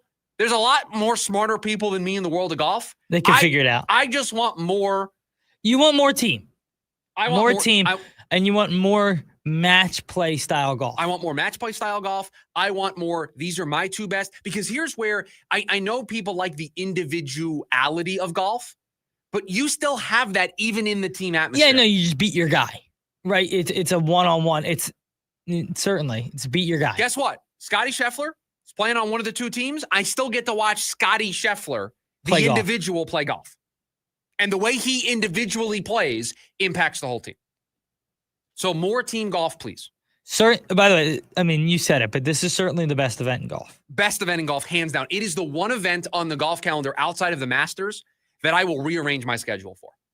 Guaranteed Friday. I forget when it starts on Friday, but it will be on here in the building. Yeah. I want to say, you want tee times here? Well, the only reason why I was unsure is because I think all of the times I've seen are Eastern time, and I wasn't ready to do that math in my head. And also, I wanted to say it's like the difference is always too. It's nice because it's not as many groups, so it's so much more digestible for anybody. And it's stateside this year. So it's not over in Europe, so you're not dealing with the time zone in that regard. It's just 3 hours difference between us and the East Coast. So on Friday, we have the morning foursomes tee off from 7:10 to 7:58. Eastern time? I would believe this is Eastern. So yeah, all times are Eastern time so here that's in a small 4 corner. a.m. I'll be up on Friday watching So Ryder 4 Cup a.m. to 4 to 5 a.m. They stagger tee time. I'll be up watching Ryder Cup golf. From 8 a.m. to 9 a.m. So when we're doing the morning meeting. From like 8:30 a.m. to 10 a.m. they have foursomes teeing off. They'll do it the same times on Saturday. And then at 12:02 p.m., so about 9 a.m. on Sunday, they're going to go singles match. So we'll have those starting at 12. Can't wait. And those, I believe that's a shotgun start on Sunday, if I remember correctly. Don't remember, but I just more team golf, please. Liv tried to do the team thing, and then they did it as poorly as they've done you it so could do poorly. And also, it is the biggest point to show that a TV deal really matters, right? Like, I don't even know how to watch Liv golf. Well, they're on the CW, I was going to say, it's like on the CW. Yeah. And that's more team golf, but not Liv team golf. More Ryder Cup style team golf, please. Yep. And not every week. I still want the 4 majors. I still want all that drama. I still want these tentpole events. I still want the Waste Management Phoenix Open. I still want certainly, but I want some team golf, and not the team golf that they do where you pair up with one person and you play for 4 days. No, I want Ryder Cup structured team golf. I just want to make it very clear. Eric in the YouTube chat said, "I'll look for Evan in the Eagles gear." Probably won't be in any team's gear. Really? Yeah. Okay. Well, I have a Cardinals hat. So you'll be wearing that then? Yeah, but it's like a black hat that just says Cardinals. That's not. You're not going to. I don't know if Eric's going to be able to run into you. A lot of people. No, hats. I imagine just because Eric's probably got better seats than me. Well, you don't have seats at all right now. Certainly, but I found a couple like $40. I'm just saying you haven't bought tickets yet. So if Eric has seats, they're definitely better than yours because you don't have seats yet. You have not purchased tickets. Yes, yeah. Also, I found this seat at the last row of the stadium today. That looks like me. So Eric, those look comfy. If you want to know where Evan's going to be, that's where Evan's going to be. Do you want to get to some leftover stories? Yeah. None of them yet. Oklahoma quarterback John Mateer to undergo hand surgery is going to miss some time. Probably was the Heisman favorite. Certainly. And honestly, which is crazy. Well, he's considering lost it the now. investigation about his gambling. Boy, wouldn't it be funny right now if the NCAA came out and said, you know what? We're going to suspend him for 4 weeks starting today. And he just missed by the way, that would be so NCAA. That's why I said it. The new leader to win the Heisman, believe it's Mendoza, the Indiana quarterback. Yeah, it is. Indiana. I'll give Indiana credit. They dropped 63 on Illinois last week. Yeah, and honestly,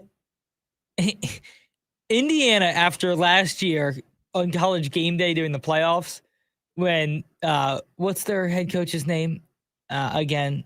And it's I'm blanking on it, but he came out and was like, yeah, we crush ranked teams. And then they proceeded to get dominated by Notre Dame. I was like, okay, I'm out on Indiana. Are you back in? I don't know if I'm back in, but yeah, it's a really impressive win. So Mendoza looks like he's the favorite to win the Heisman. We'll see how that all plays out. But yeah, a tough blow for Oklahoma, a tough blow for Mateer, was probably going to win the Heisman. Highly thought of as a draft candidate prospect, quarterback prospect wise. Certainly. I don't know. Also, ESPN is releasing a documentary on Lane Kiffin tonight. Head of the big matchup with LSU. That has all sorts of different storylines around it. I think we talked about that a little bit yesterday. That is going to do it for us. Wednesday edition of the show in the books. Jim Rome is coming up next. Producer Evan, thank you for all that you do. Everybody, have a great rest of your Wednesday. We'll talk to you tomorrow. See ya.